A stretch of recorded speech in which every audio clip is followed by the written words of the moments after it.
একটা কাজ করেছিলেন না বাজি, সেখানে একটি মাত্র দৃশ্য ছিল আপনাদের। তো এর আগে অনেকে বলেছিল যে তাহসান খান মিথিলা এত সুন্দর একটা জুটি ছিল পর্দায়, তাদের দেখতে ভালো লাগতো, তারা কেন একসাথে কাজ করে না, ডিভোর্স হয়েছে তো কি হয়েছে। আবার যখন কাজ করলেন তখন অনেকে বলেছেন এরা টাকার জন্য কি না পারে। আচ্ছা, মানুষ যা মনে চায় বলতেই পারে। আমরা বাই প্রফেশন আমরা অ্যাক্টার্স, আমাদের যদি একটা কোনো একটা গল্পে দুটো চরিত্র যদি দুজনের পছন্দ হয়, কাজ যদি করতে ইচ্ছে হয় বা ওই চরিত্রায়নটা যদি করতে ইচ্ছে হয় তাহলে করতেই পারি। মানে আপনাদের ভবিষ্যতে একসাথে দেখা যেতে পারে, যেতেই পারে, হোয়াই নট।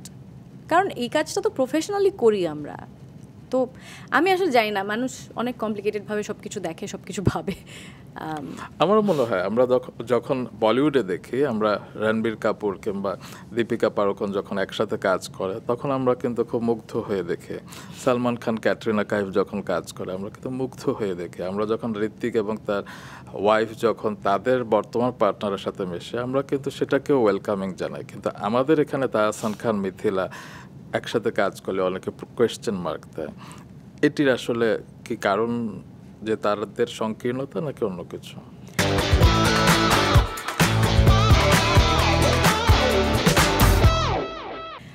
আমার মনে হয় অন্য মানুষকে নিয়ে বেশি ভাবনাটাই হচ্ছে।